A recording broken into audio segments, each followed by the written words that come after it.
all know. That was my last Italian. So I did some Italian at school, but I recognize it. It's really, for me, it's an absolute pleasure to be here today, and I hope that what I have to share with you is interesting and it inspires you moving forward. Just to introduce myself, sono Secretariat Vesco. I'm Laura Svizzera, so I'm really from 3 countries, and I've spent the last 20 years working mainly in sub-Saharan Africa. I lived in Uganda for 10 years where I did my PhD studies, and since then I counted the other day, and I think I've now worked in like 16 different countries in sub-Saharan Africa. So I've travelled around a lot, but that's still not even half of the countries we've counted. I started off as a mechanical engineer. After that, I also did a master's in the UK on community water supply for developing countries, and that was the name of the master's. From there, I went on to do a PhD in manual drilling, trying to introduce a new technology in Uganda. And my PhD was really about innovation and diffusion of innovation, so the process of a technology trying to be diffused in a country. So along with Fabio Fusti, we're probably the only 2 people in the world that have PhDs in manual drilling, so it's really an honor to be here today. And really, I'm going to give you a bit of an overview around sustainable groundwater development in Africa. Is my English clear enough for everyone? Yes. So if I start to talk too fast, which is possible, just yeah, so really, if it's too fast, just tell me. I can talk slowly, and it will just take longer. Go a bit fast. So the overview of what I'm going to talk about, and we'll have a break in the middle. We'll also watch a small film. It's really a meander across the continent, across a huge continent, a very diverse continent. And I have 7 areas I'd like to talk to you about. The first is just kind of trying to bring us to Africa. What is Africa? Then I'm going to go straight into one of the stories of what's happening at the moment around water supply in Nigeria. We'll then go on to look at really the importance of groundwater in Africa, because groundwater is massively important for the continent, and showing you a patchwork of examples of some of the things that are happening in a very small number of countries, to give you a flavour of what's going on. Then really looking at some of the challenges around groundwater development. And finally closing really with how to raise the professionalism of drilling. And that's the area that I've worked on really for the last 12 years, is looking at the professionalism of drilling in sub-Saharan Africa. And we've just published a guidance note, the link is there with UNICEF, around how that can be done. So really trying to pull together and think, okay, how can this be taken forward? And then finally coming to you, what's your role going to be when you finish the masters, when you go out, where do you see your role? So that's like an hour, I have 3 hours. So what is Africa? How many countries are in Africa? Who can tell me the number of countries in Africa? How many? 30 something abroad. How many countries are in Africa? 54, almost, yeah, 54. Yeah, I mean, it depends what you count also, but there's some political issues. A couple of countries, yeah. So Africa is absolutely huge, and we were in the wrong room to start with. There was a lovely world map there, one of the world map that makes you think Africa is quite small. Africa is absolutely enormous. Of course, because of this word Africa, because of it's one continent, it kind of gets thought of as one place. But it is huge. And this is a great map that one of my colleagues from Gabon actually found on the internet, just to really get into our heads the size of the continent. Yeah. So you can fit in the United States, China, India, Eastern Europe, a lot of Western Europe, and Japan. Even Brexit, sorry, the UK, you can fit. Yeah. It is an absolute absolutely enormous continent, but sadly our maps don't really do justice to the size. Yeah.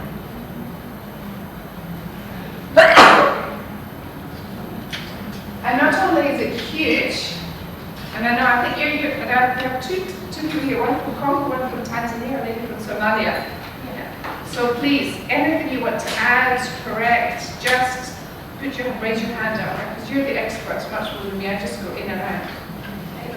But what I want to get across to you is the absolute diversity on this incredible continent. Yeah, the diversity of people, the diversity of language. This is a linguistic map, actually, showing language. And the diversity of language is incredible in this continent, which means a diversity of culture, a diversity of customs, ways of perceiving the world. There are at least 6,000 different languages spoken on this continent. Incredibly diverse continent in terms of its culture. And for those of you who maybe never traveled to any of the 54 countries in the African continent, one has images of Africa. We have images in our brains from the media, from things that we've heard. But these are just some pictures. These are all my own photographs of the diversity. So at the bottom here, this is Lagos. This is a view of Victoria Island in Lagos City. Very urban, very densely populated. At the top here, we have two wonderful women selling vegetables, also in Nigeria, in Ibadan market. Here we have a scene from South Sudan, from the northern part of South Sudan, on the border with South Darfur. A very traditional lifestyle. And this is market in Chad. So incredible diversity in terms of language, in terms of culture, in terms of customs. So this is really important as we think about the continent and the continent's development and the continent's groundwater. It's really recognizing and celebrating the diversity.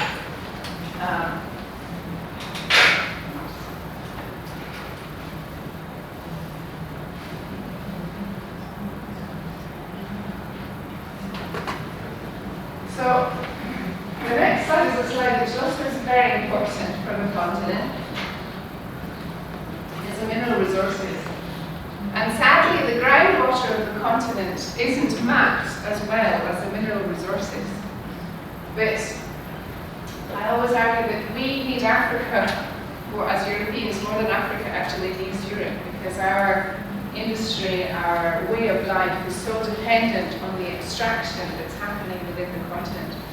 Whether it's every 5th litre in the European car, which of oil, which comes from Nigeria. So our dependency on Africa is absolutely massive. And this is a really interesting book actually, looking at the effect of mineral extraction on the politics, on the society, on the economy in many African countries, and the kind of drain of resources as well as the incredible wealth in these countries. And in the water sector, particularly groundwater, this mineral resources issue has a big part to play, because as a profession you can make more money working in mineral extraction and drilling than you can working in the water sector. So that means if you're in Sierra Leone training people in water well drilling, there is also a drain of labour into more lucrative work. So this has an effect in many ways in terms of politics, in terms of society, in terms of economy, and even in something as simple as the water sector. So finally, kind of moving on to geology, and I said the first part is just trying to transport us a little bit to this vast continent. Just a picture of also the incredible diversity of geology in the country. This is an overview prepared by the British Geological Survey. There are areas where there's incredible sedimentary formations, a lot of water resources, other areas where it's more difficult, volcanics. A lot of Africa sits on crystallization of rock, the blue area here, where it's not always so easy to determine where you find your Africa. So incredible diversity in the area. I'm not a geologist, so the geologists here can help me. So that's just bringing us a little bit to this continent. Okay. Now let's go to Nigeria. Nigeria is always interesting because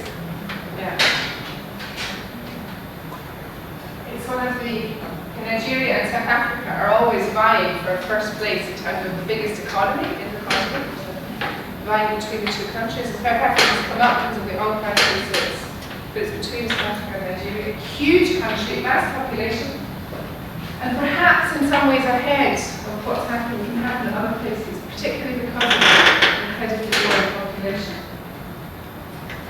So, estimated population of about 180 million people, vastly growing over the recent years. Big country, ethnically very, very diverse. And this is a picture here taken from, this is going beyond Lagos, just an example of the kind of urban expansion that you have going on. So you saw the photograph, the first photograph I showed of Lagos, the centre of Lagos, with Lagos Island, a high building. So this is another aspect of Lagos here. You have housing construction, you have areas, peripheral areas just growing and growing and growing. These are quite wealthy areas, yeah? But for the government to actually keep up with the expansion of these urban areas in terms of infrastructure is a massive, massive challenge. There are also political challenges, but this is a big challenge, the sheer change in population and growth of urban areas in the country. So what's happening in terms of water supply in Nigeria? Because the pipe infrastructure can't keep up with population growth, and in some cases actually you have a pipe system which is breaking down. I'll come to that in the next slide. People are taking things into their own hands and providing themselves with their own water supplies. And this is an example being drilled. This is the wall of the neighbour's house. This is the property there. And this is manually drilled wells, hand drilling, jetting or hand turning as they call it in Nigeria, which you're trying to provide a water source for this folk in a very small space. This particular borehole they had to abandon because they started drilling through carpet, and it was really difficult to actually penetrate the carpet with the equipment because actually the area is under an old wasteland. So they moved the house, they moved the place to drill to about 3 meters from the latrine. That's where they then started to drill because it's on the compound, very small areas, and that's what people are doing to provide themselves with their water needs. It's a reality. So, for those of you who are really interested in knowing more about the water supply data from countries, have a look at the Joint Monitoring Programme website, JMP.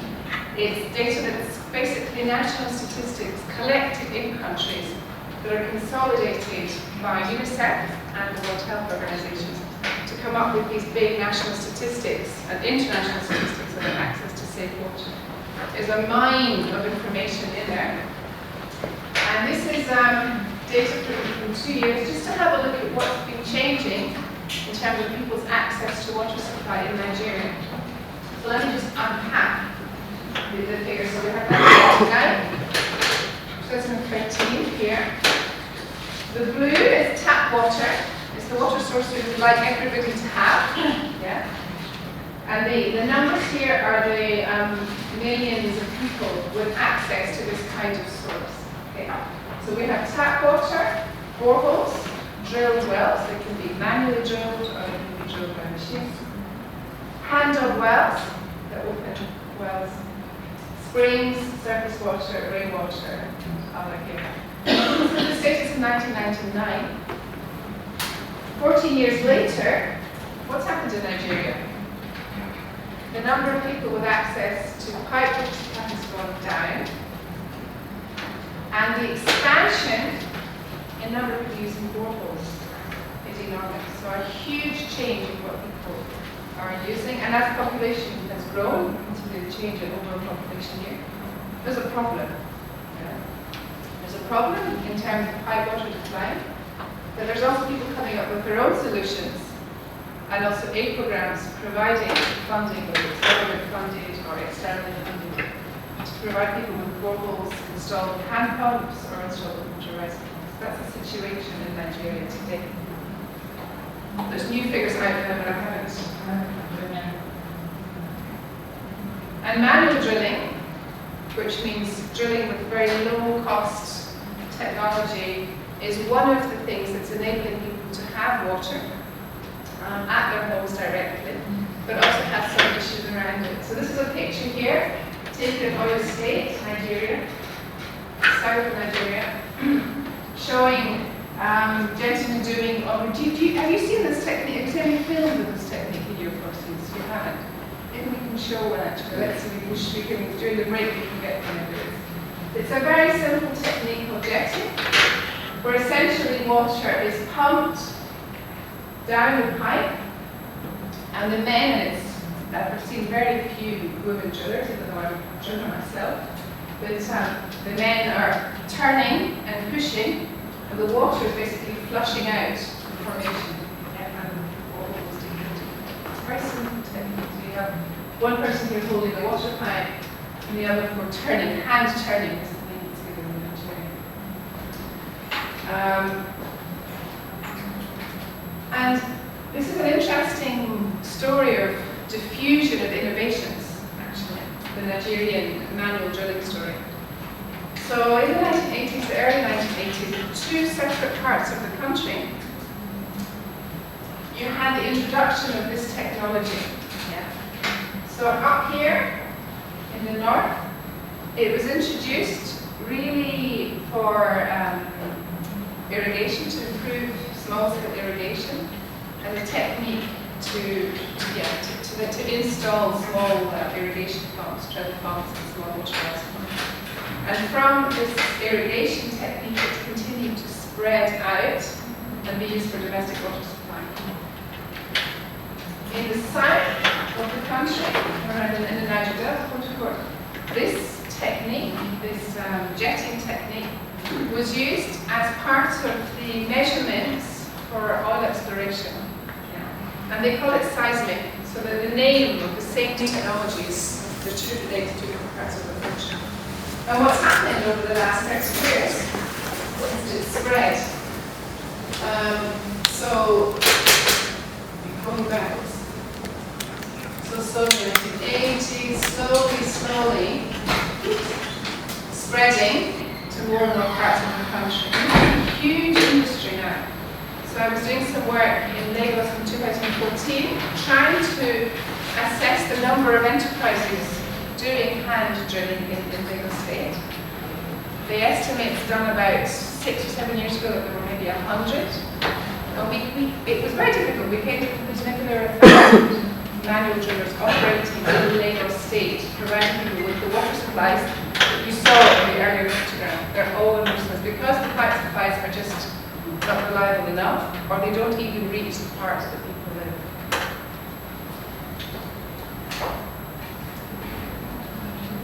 And in fact, what's happening is, from Nigeria, this manual drilling technology is also spreading into other countries. So this gentleman is called Obed Mutu. He was born in Chad. He worked on this drilling program, irrigation program in Nigeria in the 1980s. He honed his, in fact, he actually went to China, was trained in China, worked in Nigeria in the 80s. And due to a number of reasons, left Nigeria, went back to Chad, and started to introduce this technique into the Lake Chad area on the Chadian side. And this technology is also spreading within Chad, both by the private sector themselves, people like Obed, and also through various development programs. And from Chad, this is the Chadian Drillers Association, 3 members. The Chadian drillers, with UNICEF support, are also taking this technology and taking it to other countries. So now we have examples in mind drilling in DRC, they travel to Ethiopia, Central African Republic, and also, yeah, a technology that's spreading, both being pushed by UNICEF in different countries, being taken by private enterprises themselves and NGOs. There's a whole wave of low-cost drilling happening within the continent to different degrees. And the work that Fabio Fusti has done has also been very important in this over many years, of really mapping the areas with potential for manual drilling, working anti-drilling, which kind of areas. It's both a political message and it helps to galvanize thinking of using this technology. So that was a Nigerian story and an African story as well.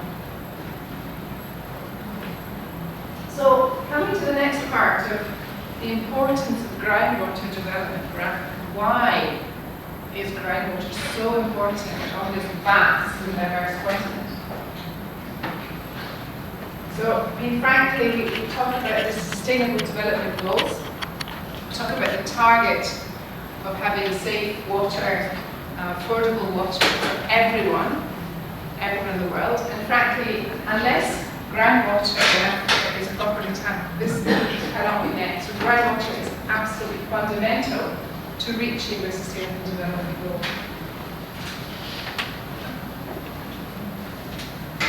So groundwater is the source, the main source, primary source of drinking water for at least 170 million people in Africa.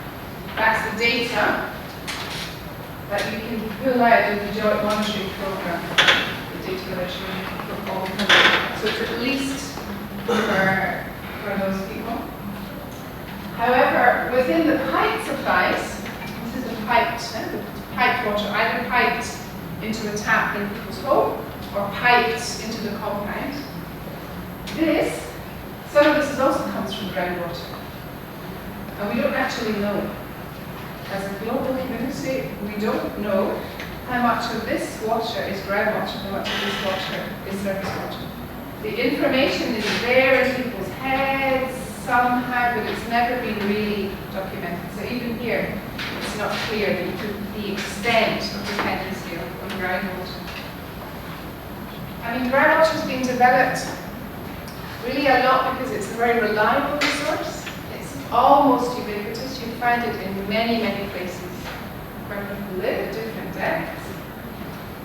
Generally, it doesn't need treatment, but more and more, there are increasing concerns about the quality of groundwater from various pollution, from contaminants, and also understanding more about some of the rock formations, in the case of arsenic particularly.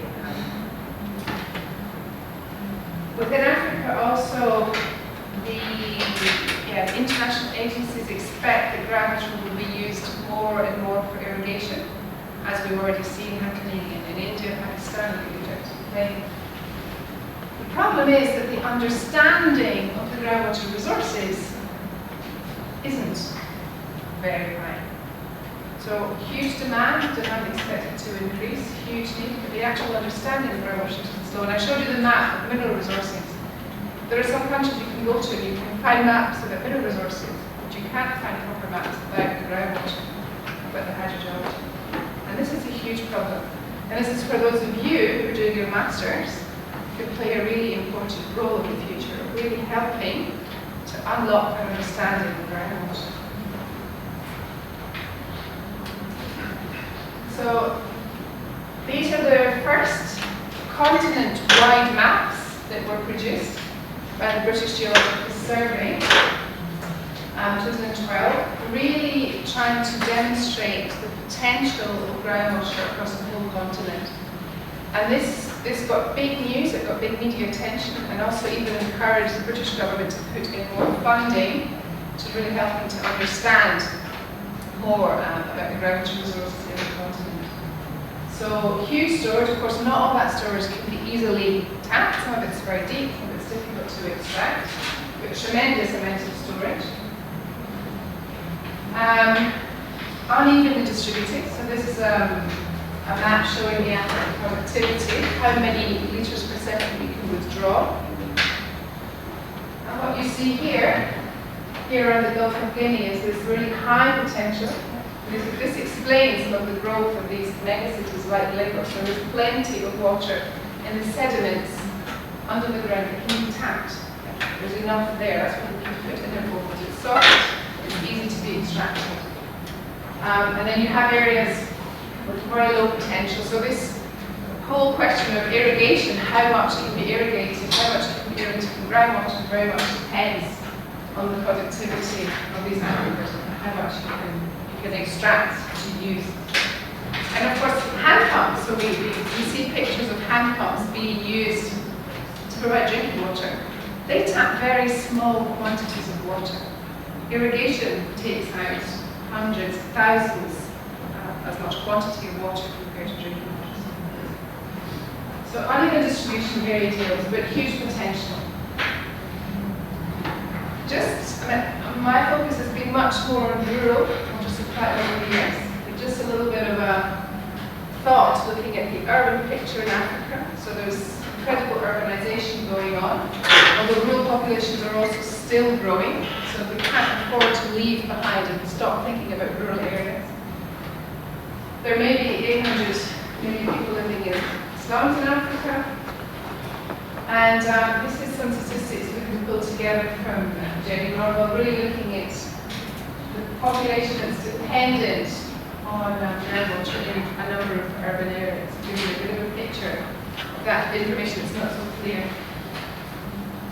So what happens often in urban areas is people resort to providing themselves with water because the piped infrastructure isn't there or isn't reliable, or they don't trust the cleanness of the water.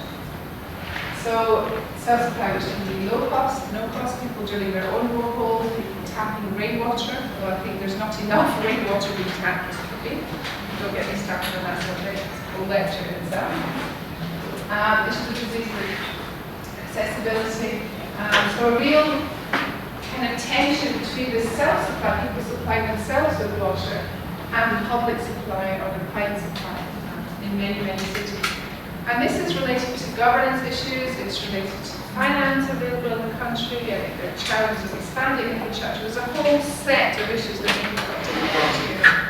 And people are finding their own solutions to the problem, whether it's buying water from vendors at high cost, or if they can afford putting in their own infrastructure.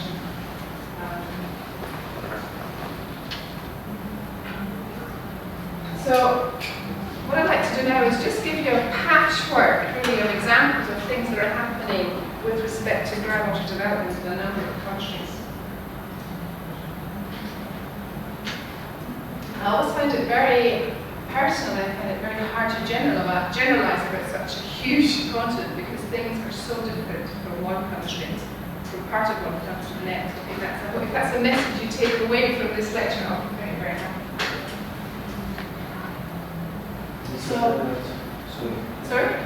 Sure. I just saw the graph, and it was quite interesting that there were in the 2010 almost no rainwater catchments. It was almost and this one. Yeah. So I can see, in the other one. And what about them, as far as you know, is it's better to try to dig up and to drill a hole, then instead of try to catch the rain. That's a very good question. No, just asking, is it a matter of culture, is it a matter of, because I think it's... I think it's a lot about culture. Personally, I think it's a lot about culture, and also interesting when you talk to many engineers, they'll say, but there's times when it's dry, so we don't have rain all year. So we're going to have a dry season, so better to have something that can last us the whole year than something where we're going to have quite a bit of dry. And the other issue is storage. Because with rainwater you have to have enough space to store the water. And if people are living on small plots, they also have to make space, sacrifice space to they also for that storage. But when I travel in many countries, particularly countries where you have such rain, in Liberia, 7 meters raining a year, and you just don't even see guttering on the roofs of houses to collect that rain. I mean, for me this is something that's just been neglected. I mean, really, really neglected. That's maybe the next campaign after this one is looking at rainwater. I would say if I was to go bankrupt, we could work in, I might go to Nigeria and invest in pushing rainwater harvesting. I'm sure there's business.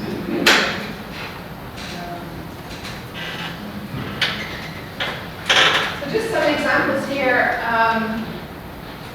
of what people are trying to do to improve livelihoods, reduce poverty. This is looking at projects looking at developing the use of groundwater in northern Ghana for irrigation.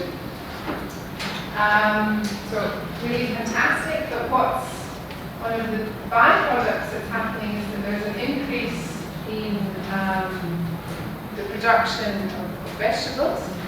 However, because there's a lack of processing equipment to process those vegetables, then there's also an issue about vegetables perishing. And in fact, it's cheaper to buy tomato puree that's been imported from outside than it is sometimes to buy local produce. So this whole issue, we talk about global markets, global trade, they have a huge influence also on trying to improve people's livelihood in a part of northern Ghana. So this globe where we're so interconnected as a world, so interconnected. So trade policies affect how people can improve their livelihoods in a poor part of the country. So that you can read more, there's an interesting, the references are at the end of the slides, so you can read more about the details if you want. So that's a kind of a little mini story from Ghana. This is Liberia. So huge groundwater potential in Liberia, but historically, culturally, what's happened is there's been a big focus on hand-dug wells and much less of an emphasis on drilled wells. A product of history. It didn't have to be like that. So there are a lot of the conditions that you have in Liberia, you also have in Nigeria. In Nigeria, you saw boreholes, this huge use of boreholes. So that's something that's happened differently in the country. A big survey that was done of Liberian water plants in 2014 found that 40% of them weren't actually fully functional. So this brings us into also the issue of maintenance and how water plants are looked after. And I'm going to come back to maintenance after the break. Sierra Leone, did some really interesting work in Sierra Leone, absolutely beautiful country. A bit like Liberia, a very underdeveloped local drilling industry, so a lot of hand-dug wells, and really quite little appreciation or understanding of the potential of boreholes. And this is one of the countries where we really saw that the Geological Survey focused much on precious metals, and there was really a dearth of information around the groundwater resources, the other buried treasure of the country. Complete lack of hydrogeologists or even positions for hydrogeologists in the country. And finally, there was a process of really trying to incorporate hydrogeology into the geology course in the European course. It was part of the geology course. We did some work which was funded by the UK government, really trying to introduce some very clear principles around drilling, what is good drilling policies, and also provide training to drillers. Training, particularly those who are managing programs and supervising programs. And I'll never forget one of the participants who came up on the third day, and he said, "Oh, thanks for this course. I used to supervise. I used to just stand there as a statue." He'd worked as a supervisor for 2 years. I used to stand there for an NGO, a big NGO. I used to stand there as a statue. I thought gravel pack was a German word. So just an example of the need to raise skills and enable people to do a good job. What happened, of course, is Ebola broke out 2014-2015, and what's happening now in Sierra Leone, there's a huge increase in drilling. A huge increase because it can be protected, so there's a huge increase. But the demand has suddenly come, and the demand is bigger than the supply. So you have agencies who are now wanting to buy rigs because there are not enough drillers in the country. There were only about 5 or 6 water well drillers in the country. And the whole training and mentoring of those drillers isn't strong enough. So you have this huge swing of investment, but the human capacity, the institutional capacity can catch up, lagging behind. You can imagine the problems you get. I'm going to talk about some of those issues later. So that's a little insight from Sierra Leone. Now we go to Burkina Faso. We're really traveling the continent, and we go home, you can see where all these countries are. So I just came back from Burkina Faso. I was just there, looking at their national drilling program. I really looked at the issue of professionalism, working for UNICEF and with the government. And we found many things in Burkina Faso. And one of them was the calendar of work. How can that make a difference in quality? Well, what happens in Burkina Faso is the calendar year and the financial financial year is the same. So the financial year begins in January. So the kind of planning, budgeting happens January to February. And it's really only in February to March that the process of tendering for works, because everything was contracted in the private sector, begins. And by the time the contracts are awarded in May, the rain starts. So we have the rainy season beginning. And we're talking about a country where to really penetrate into the rural areas is very difficult to do so in the rainy season because we don't have all weather roads. So a little bit of drilling may start here, but basically it's rained off. And the drilling recommences kind of October, November, depending on the year, depending on the area. And actually, it has to kind of finish by the end of November because in December everybody has to submit their reports because the year's coming to an end. So what you could have a whole 8 months of drilling is squeezed into 6 to 12 weeks. I think probably maybe like 8 to 10 weeks.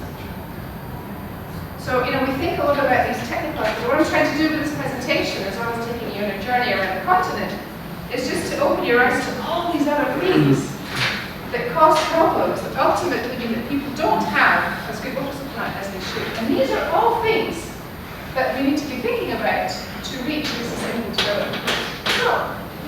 So this is the funnel, yeah? So you have all the siting, all the drilling, all the supervision, all the oversight funneled into a few weeks in the country because of the financial year. So what does that mean? So these are the, looking across the different regions of the country.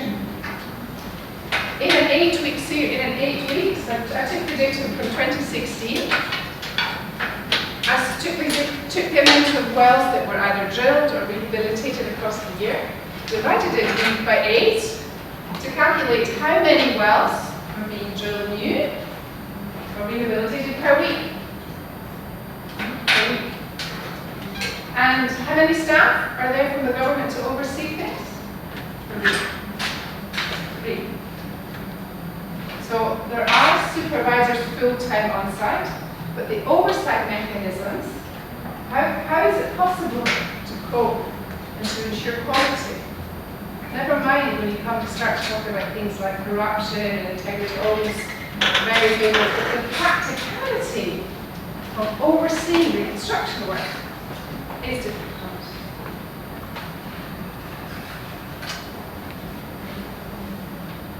And this slide's in the wrong place. And I'm going to go back to my story. This slide's in the wrong place. I'll go back to the original one. I talked about Nigeria, Chad, and this is just a picture of some work I did for UNICEF in 2014, really trying to compile the extent of manual drilling globally, and showing countries which haven't established, which are really taking off, and other countries where things are just starting or started and then stopped.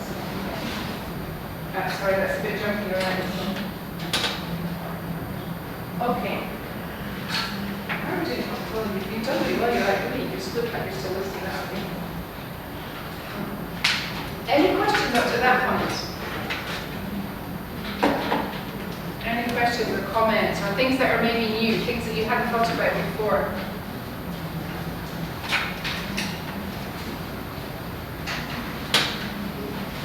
Can you talk about the quality of this kind of water? Yeah. This kind of water, this is not deep groundwater. We are talking about water and Shallow. Shallow. Yeah. Shallow. Yeah. So, what can you say about that? So they're in heavily populated urban areas. Often you have a lot of issue about the contamination of the very shallow groundwater. The deeper water may not be contaminated, particularly if it's well sealed. So often you have these different layers, you will have a clay layer for the next layer. The challenge comes, and this is one of the points in the previous slide here, about professional standards, is when drilling is done badly, or when when the sanitary seal isn't put in place, that you can have contamination going into the borehole, so that the borehole itself can become a source of contamination, particularly when it's flooding. It's definitely issues. And also in areas which have undergone a lot of heavy agriculture, particularly under fertilizer use, we have a problem with nitrates in the shallow groundwater, and also going to see that in many countries. And that's one of the things that's coming out here now is nitrates. It sounds like a creeping disaster. I think it is. I mean, I think if more attention isn't paid to understanding the resource, to quality standards, it's a creeping disaster. Absolutely. Okay.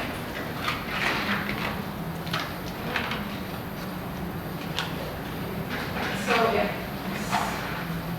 groundwater development challenges. So you're really just getting us into the next slide of the question. So the potential of groundwater development is massive, but when you look at the amount of wells drilled, so Burkina Faso, probably about 50,000 boreholes that have been drilled, and the data has been collected for less than 40% of those boreholes. So the data around formation, around the water level, that information has been lost, it's not there. And you find this in many countries. And I think there's been a huge drive for the Millennium Development Goals to put in infrastructure. And what's been neglected in the other components of the cycle is really making sure that we have the information, we collect the information, that information is used for understanding more in the future. So huge issues there. Little recorded, little monitored, little analysed. Another key component is that at the political level, and the political leaders take the decisions about investment, about the program, often understanding about groundwater is quite limited. So one thing I think is important is really to help raise understanding of society in general and of political leaders about what groundwater is, because only when you understand this creeping disaster, as our colleague called it, can something maybe start to change. And the other component about groundwater, which also came out very much in recent UNESCO IHE and IAH work on groundwater, is the legal frameworks regulating groundwater are also quite limited. And this is another issue there. So understanding isn't great, and challenges in legal frameworks. Some countries are trying to move things. So from there, I'm now going to go on to talk about water source failure. So that's when a hand pump or a solar system stops working after some time. And this is some really interesting data that was being collected for a number of countries: Liberia, Malawi, Sierra Leone, Tanzania, looking at water points when they were built and they were constructed in the first place, and plotting that against their age. So what you see here is this is the percentage of water points that are functional, that are working, that get a good water supply coming out, according to how old they are. Yeah? So that means water points that were constructed 15 years ago. Yeah? You see here the figures for the different countries. How many are still working? Now, the solid lines coming down here show the percentage of functionality at different age. So it kind of, you think, okay, this is fine. So the longer the boreholes are there, the longer the pumps are there, the less they're likely to function. The more they're likely to break down. Maybe the community didn't collect funds, maybe they couldn't get spare parts. Yeah? Over time, there's a decline in functionality. So maybe you think this is okay. But one, it's not okay if we're trying to reach goals of having everyone water, because these things to be repaired. This is one problem. And the other problem is that you have a huge drop in the functionality within the first or the second year. So 10 to 15% of boreholes that are no longer working after a very short time. And what many of us are starting to really reflect on is, why is this happening? And the theory is probably there was something wrong with the construction in the first place. So maybe those water points should never have been commissioned. Maybe there was something wrong at the very beginning of their construction. So now I'm coming right back, having done a journey through politics, economics, and coming right back to the engineering. And there's something wrong with engineering. Yeah. Estimate here about the cumulative loss, and of course a loss in terms of reaching our targets. So why do water sources fail? Yeah. What's the reason?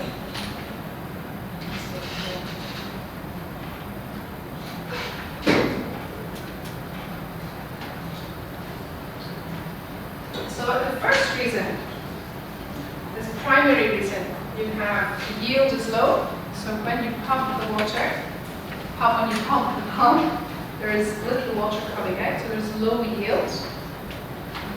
The water quality is poor, so maybe it's contaminated, maybe it's got iron in it, maybe it's the colour isn't good, so that's another reason that people stop using the water supply. Or there's mechanical failure, something breaks down, something stops happening with the pump. And low yields can also be due to things that are going on with the pump, wear and tear, so we have leakage. So these are the kind of this is what you see. But underlying that, why? Why are these problems, particularly in the first couple of years? Why? So the secondary reasons, there are a number of reasons that lead to that.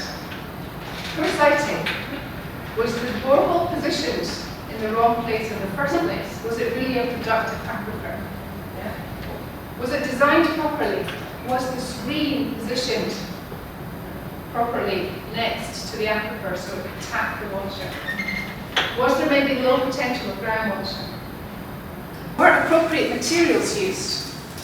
So one of the issues, particularly around water quality and iron, is that in certain types of water where pH is less than 6.5, you can't use galvanized iron or it corrodes. So were inappropriate materials used? Was the borehole constructed badly?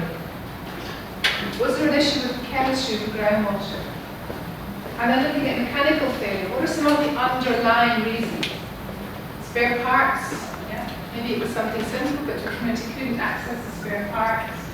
Maybe there was just a lack of basic maintenance because of skill or motivation or finance in the community, because often pumps are maintained by community.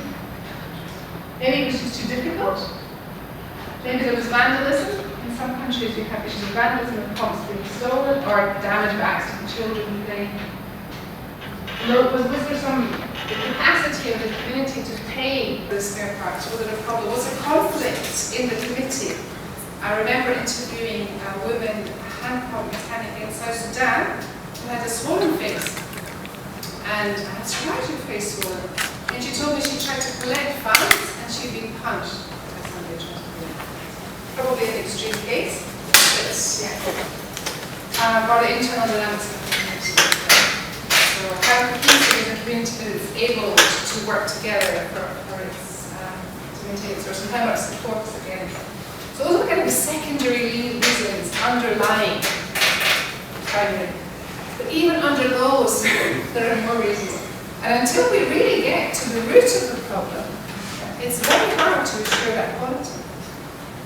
So this is, what are the underlines? Are there clear procedures for supervision? Is there good geological input into the siting? This comes back to the point I made earlier about data. Yeah? Are there long-term trends in groundwater levels? Is something happening in the long term? It's causing a problem. Yeah. Is there insufficient support from external agencies to really support communities in their role? Are there standards and are they enforced properly? Are there problems of corruption? Yeah. There's some great stories, maybe in the tea break, I don't know what there's some great stories. Have there been, is the procurement process being done well. And the film I'm going to show you after the break is going to be about the procurement. Was there a problem in the procurement process that meant that the company drilling wasn't paid enough because he got the job from somebody else and he actually, and then somehow it got paid for? Is there a problem there? And is there just a lack of knowledge to really inform these projects? You can add the calendar, you can add that. There's so many issues. So going out as professionals into the world, it's really important to get beyond primary reasons and to get down to really understand what is causing these programs to fail. And they may be political, they may be economic, they may be skill related. And if you want to learn more, there's a really interesting project called Hidden Crisis. It's part of the UPGro program, that you referenced at the end, which is working in Ethiopia, Malawi, and Uganda, really trying to get these underlying causes of failure before they fail.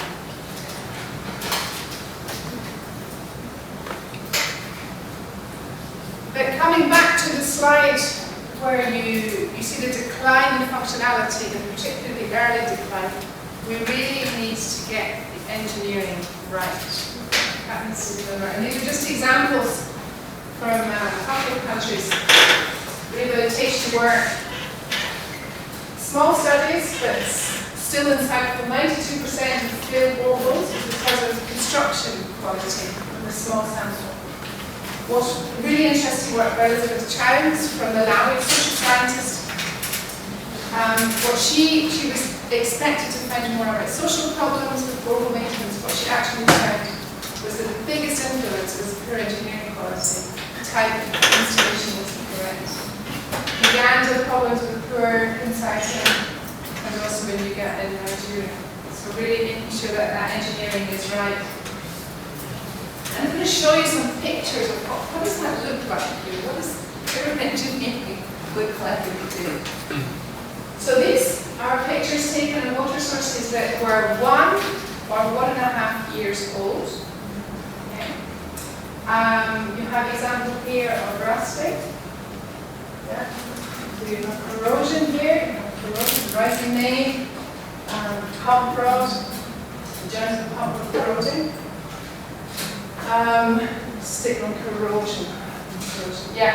So just look at the quality. Just look at the quality after 1.5 years. Yeah. Is this really what people should be getting?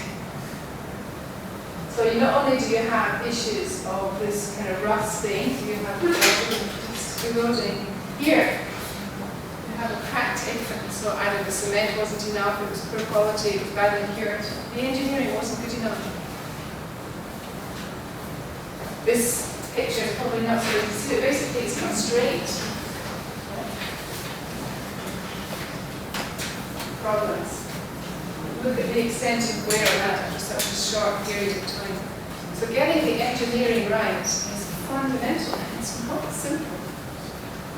Yeah. This case here, actually in this particular country, walls are constructed to protect the water supply from animals, because there's a lot of animals roaming around, and it was just never constructed. So the contractor is being paid, but the wall was never built. Yeah. And this is a great picture of a bad situation where you have corroding pump rods after a year or 1.5 years. So the materials being installed in the well are not in line with what's needed for that particular groundwater chemistry. In this particular country, about 75% of the rocks are acidic, which means the pH is below 6.5. So you expect to get corrosion unless you install that quantity. So huge engineering, I think, engineering issues.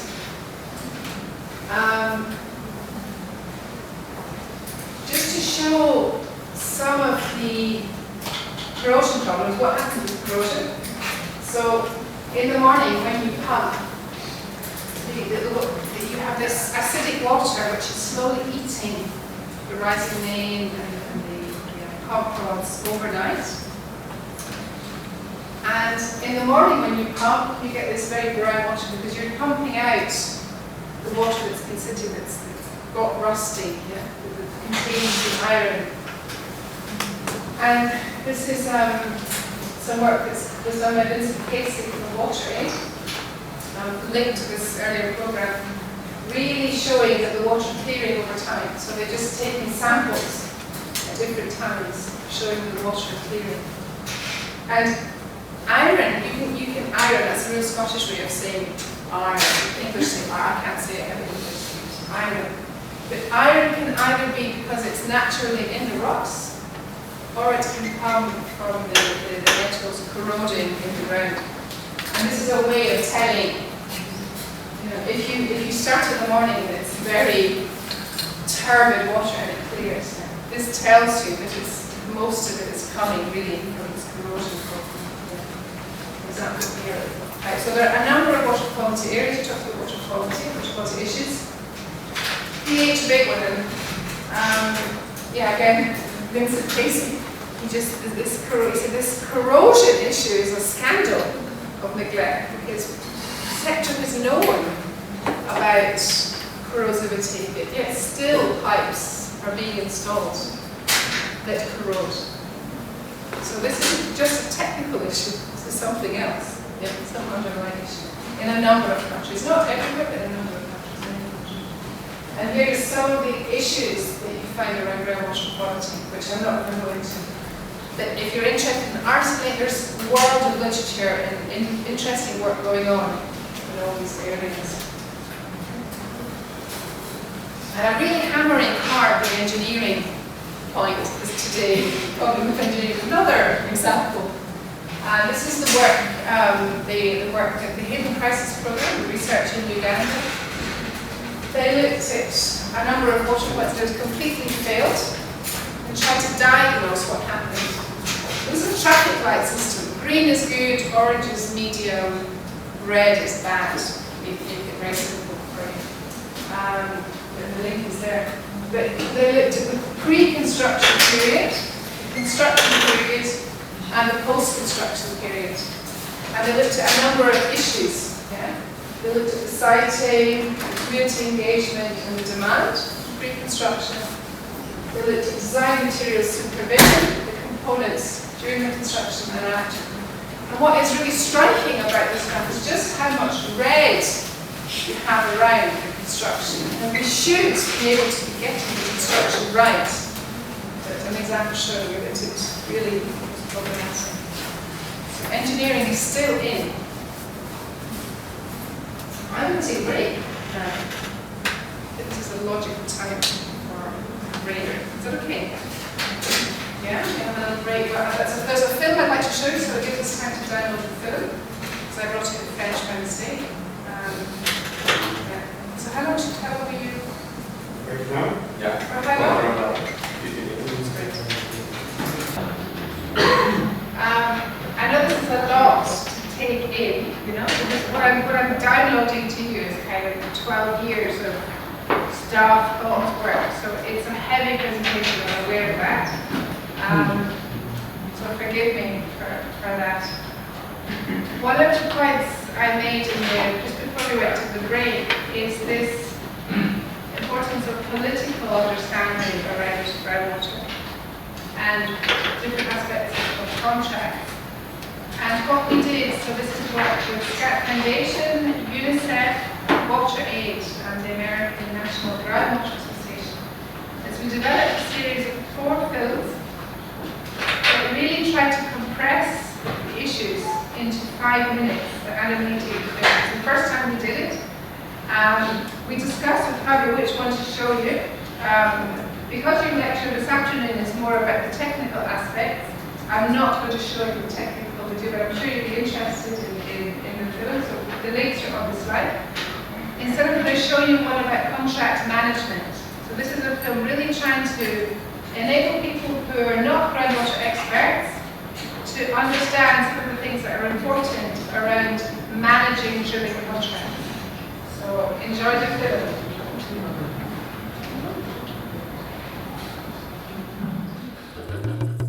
4 steps to better drilling contracts.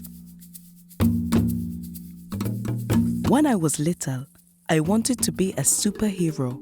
I imagined flying around the country, offering water to thirsty people. Then I became an adult. I worked for an NGO and then for government. Today, I am a program manager. Imagine. And my program involves a lot of drilling.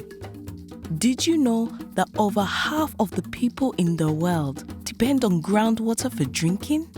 When I started out, I thought that my job would be easy. Hire a drilling company, they get on with the job, and then people get water. But it is not like that. On the first assignment, I contracted someone who sold the job to someone else. I don't know what happened at that time, but the borehole only worked for a few weeks. My boss was furious, and I was in trouble. Since then, I learned a lot. Drilling for water is complicated. Most of the construction happens underground. And until the job is done, you are never quite sure how much water there will be. When you don't know if the drillers are going to find enough water, you can become afraid. If drillers are not paid anything for dry boreholes, all the risk is passed to them. They have to put up their price or cut corners when they are drilling to reduce costs. And to make matters worse, there are some areas where they will never drill because the risk of a dry borehole is just too high.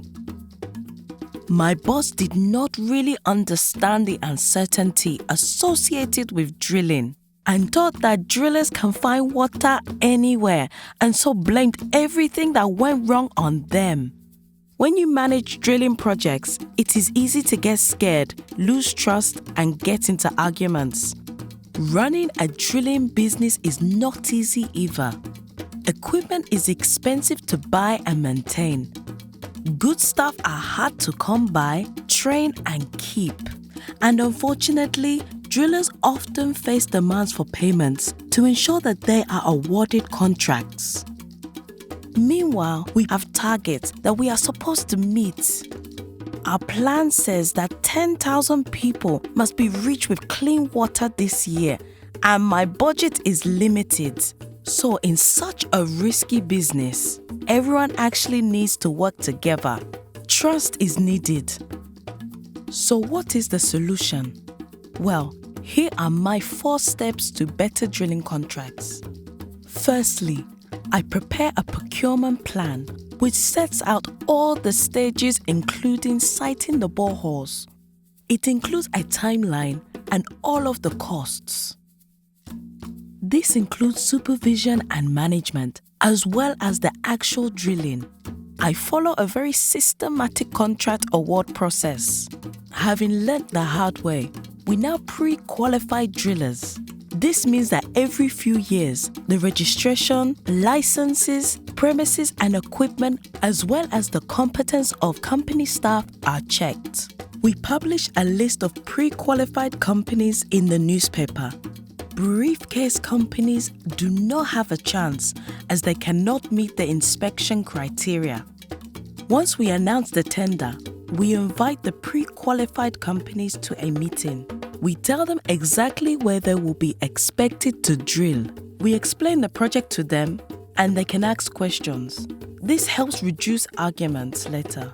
We overhaul our tender documents and contracts so they are easier to understand. All contracts adhere to national regulations. Once the bids have been evaluated, the contractors selected, and the contract signed, we make sure that we play our part. Regular communication with the contractor is essential. Superheroes communicate. We don't leave the work to chance. Qualified professionals supervise the drilling. Since we tell the contractor exactly where to drill, we compensate for drilling dry boreholes in difficult hydrogeological conditions. I make sure that everybody plays their part. Once we are satisfied with the work and we have all the records, we make sure that the contractor is paid on time. We commission the water supply and we keep on monitoring afterwards. You want to know what else makes a superhero? It's because I understand different drilling contracts. I know how they work, and I know they can go horribly wrong. Contract management needs communication, and the work must be overseen by a qualified drilling supervisor. And that's the making of another superhero. To learn more, download the guide to Procurement and Contract Management of Drilled Well Construction from the Rural Water Supply website.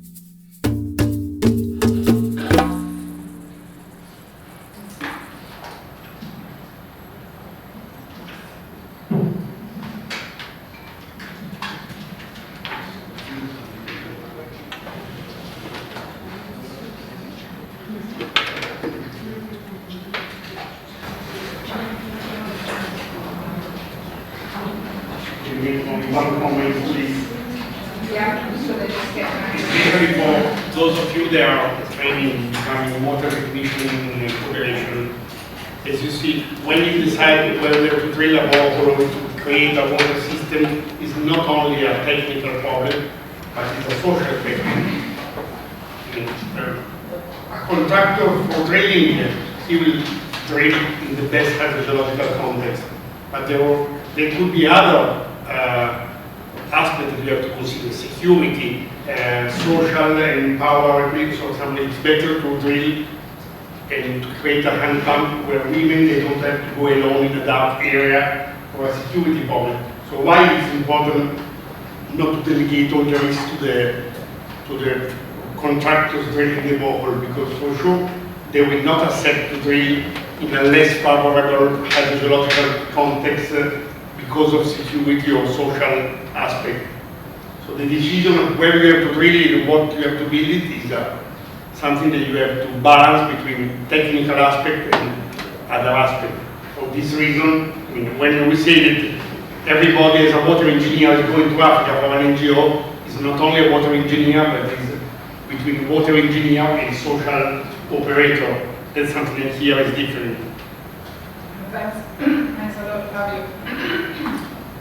That was one of 4 films that we have, and but there's a lot in the film again, so maybe something you can watch more than once. But we have one that looks at the siting process, so some of the things to think about when deciding where to place a borehole.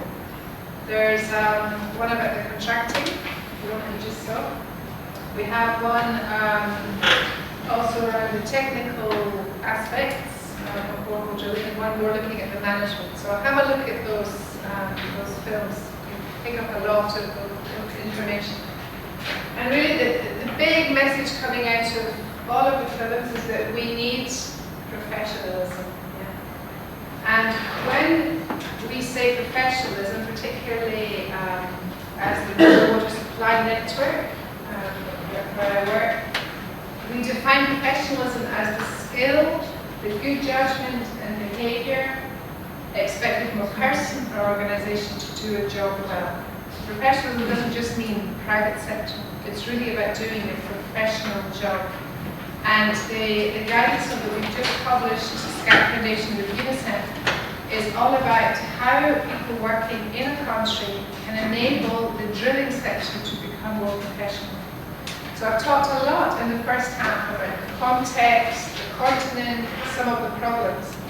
What I now want to take you through are a series of 6 areas where work can be done to really raise the professionalism of drilling.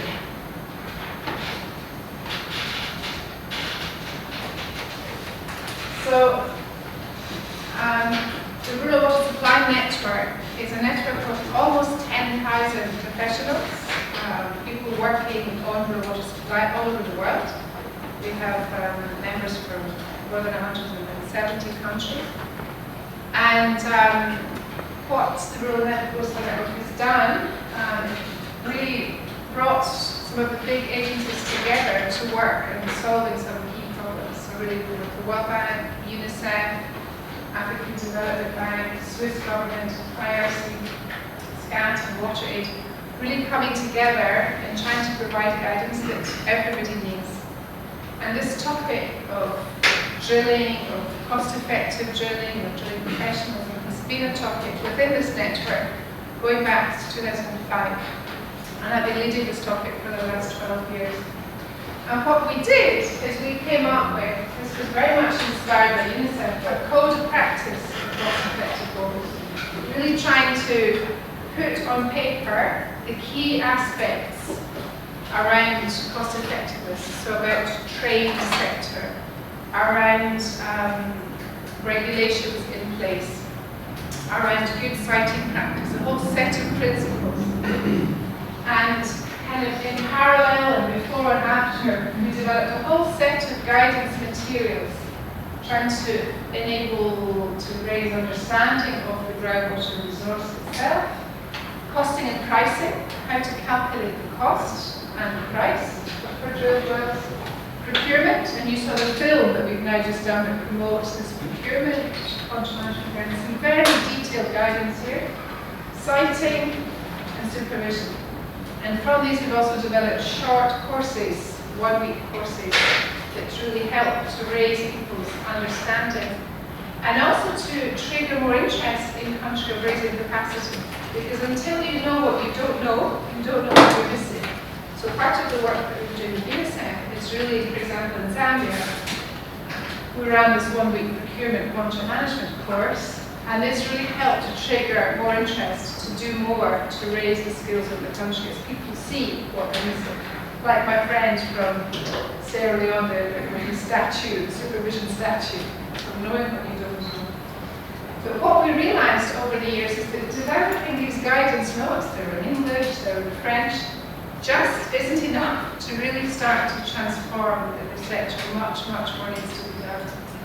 And so what we've been doing over the last 2 years is trying to not just say what needs to be done, but trying to provide guidance on how a country or a program can actually reach them. And this, you can download the publication from the website. It's in English, it's coming out in French in a couple of months, it's being translated. And we've come up with what we call the hexagons, these 6 hexagons of area that can be worked in to try to really improve professionalism in the drilling sector. So around project design, capacity, investment, dialogue, institutional frameworks, policies, and groundwater information. So I'm just going to walk you through these 6 hexagons, and then we can really go into some discussion. So, if you have a look at the guidance note, what's clear is that when you're dealing with a complicated problem, or as economists say, a wicked problem, a problem that's very difficult to solve, it's very hard to know where to begin. And what we've done with these hexagons is these are all areas that can be worked in to raise professionalism. And it's not simple, that like a machine. Improving the professionalism isn't like tuning an engine of a car. It's much more complicated. We're dealing with humans, we're dealing with institutions, we're dealing with people's histories, countries' histories. And personally, I like to think of development more like a jazz concert than like a machine. You know, a jazz concert, you have a drummer, you have someone to play it. You have, there are people there, and with those talents, you create music. Yeah? It's an improvisation, you create music. And I think this manner is more like a jazz concert. Okay, so we can do something here. There's some interest in building capacity. How can we work to raise this part? Yeah? We can get some investment here. There's some interest in improving the policy. How do we bring these things up? So in working in a developing context, a lot of it is about seizing the opportunities there and taking those things forward. It's not a machine, in my humble opinion. So these are not areas in the sequence 1, 2, 3, 4. These are areas that really need to be addressed and thought about and moved forward in different ways. So one of the areas of engagement is around the institutional frameworks, policies, the plans, the legal frameworks, the strategies around the drilling sector. So what we're saying is really promote initiatives that improve national or state policies that help to regulate and support good quality drilling. So what can that be? What can that be? So yeah, I'm going to tell you a story first. So my first workshop in Sierra Leone, this was 2014, 40 people I was facilitating. It was my first time in the country. And it's one of the most difficult meetings I ever facilitated. There was so much arguing, discussion, people blaming each other. No, this is your responsibility. No. We had drillers, we had private sector, we had social scientists there. And what came out, apart from exhaustion at the end of a very difficult meeting, was that the roles and responsibilities were simply not clear. Who does what in the sector and which things are missing that are not clear? So really clarifying who has which role is absolutely essential and not something to be taken for granted.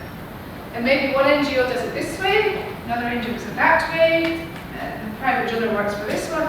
This is confusing. So really having a clarification at national level, or in the case of a federal country at state level, who does what is really key. And this is another issue around who is actually there in the country. So in Zambia, there are dozens of drillers, and they're now starting to really regulate who drills, what equipment they have, getting the proper register. Yeah, Nigeria the same. Who's actually operating in the country? So in this particular, another country here, there's a system of a small committee which has a responsibility for providing licenses for drilling. Okay?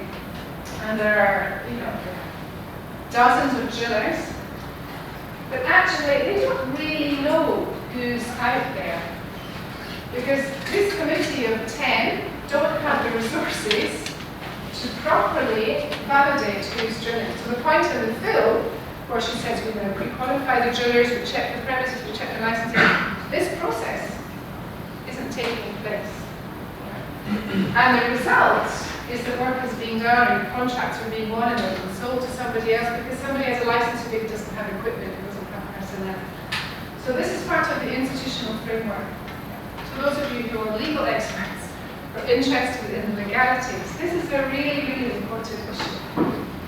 And at the other end of the spectrum we have Nigeria, which has developed a code of practice for water well construction at national level. It's there, but it's never been popularized in the country. So it's known by a few people, but it's not really being promoted, used, popularized.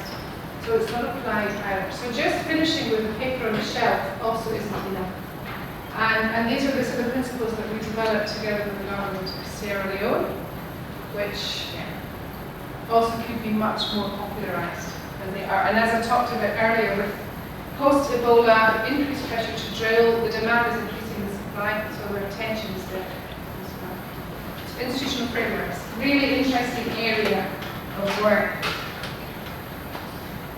Another area is groundwater information, and I mentioned that several times about the lack of data from boreholes, the drilling log data that really, a driller is working, is collecting samples, is making clear records, that knows how to properly classify these samples, is submitting their information which is quality assured, entered in some kind of database or collated, analysed, and used to provide further information, whether it's in the form of hydrological maps, whether it's in the form of borehole records to enable other drillers to work or a geologist to start. This cycle is up to incomplete. Yeah. So a whole area of interesting work is really supporting a country and the organizations to come together to really have a virtuous cycle of groundwater information. Records are collected, quality assured, and making sure that this information is available for those who are doing siting in the future, for those who are trying to analyse the water resource, the impending challenges coming. So another area of information about groundwater are key. So those GIS experts among you, those people who like data, huge area of work here. Another area of engagement is around project design, project implementation and project monitoring. I mentioned this issue here, when the project cycle and the seasonal calendar don't fit together, there are problems. Making sure that there is enough resources to really oversee and supervise, so that you have professional people supervising the work that's being done. And with UNICEF, we're going to run a 5-week online course in September, October this year. We're calling it Professional Drilling Management. We're doing it with CAPNet. And one of the exercises we'll be doing with the students is to really get them to think through the different cost aspects of running a professional project. Because often, because targets are high, people want to keep. Programs are encouraged sometimes to really have low unit costs. How low can you get your per capita costs? And so certain things get neglected, and staffing can be one of them. So the whole really having well-designed project, and I think the more we can have really great examples of well-designed project and understand what they cost, then the better standard of work we can have in different countries. Another really interesting area, if you're interested in program management, running a program, running a really good quality program. So there's something for all of you in here, actually, I think. Capacity. So I talked about the statute, really raising the skills of those people who are in the field. They're not just in the field, but they're also managing programs, so they can do an excellent job. So you're here building your capacity. Yeah? And not just skills, but also suitable equipment. So this is a supervision training course put together from Sierra Leone. And this here is an example of the equipment which is often missing in the country is cameras to investigate boreholes. Because particularly if you're looking at doing diagnosis and trying to understand why the borehole failed, or if the supervisor can't be there full time, with a camera you can go down and you can see, okay, where is the screen placed? What's happening at the bottom of the well? Do we have any aggressive materials? There's all kinds of things that can be seen. But these borehole cameras are often non-existent. So capacity of skills and personnel, enough people, qualified, and also skilled. And I think also, coming back to the slide of project design, what we need to see more and more is projects that really raise skills very explicitly alongside implementing projects and providing water. And I think here, sort of the German-speaking world is kind of ahead of the rest of us. The Swiss have a great apprenticeship scheme. People have very rigorous apprenticeships and certain skills they get over a 3-year period to become professionals. So are these things that could be introduced into programs to really systematically raise skill? Because we need more skill, 100 times more skilled people than we have to really reach the SDGs. So we need to multiply ourselves massively.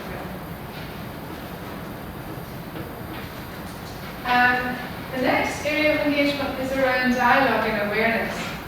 And I mentioned this very difficult initial workshop in Sierra Leone where there was this lack of understanding.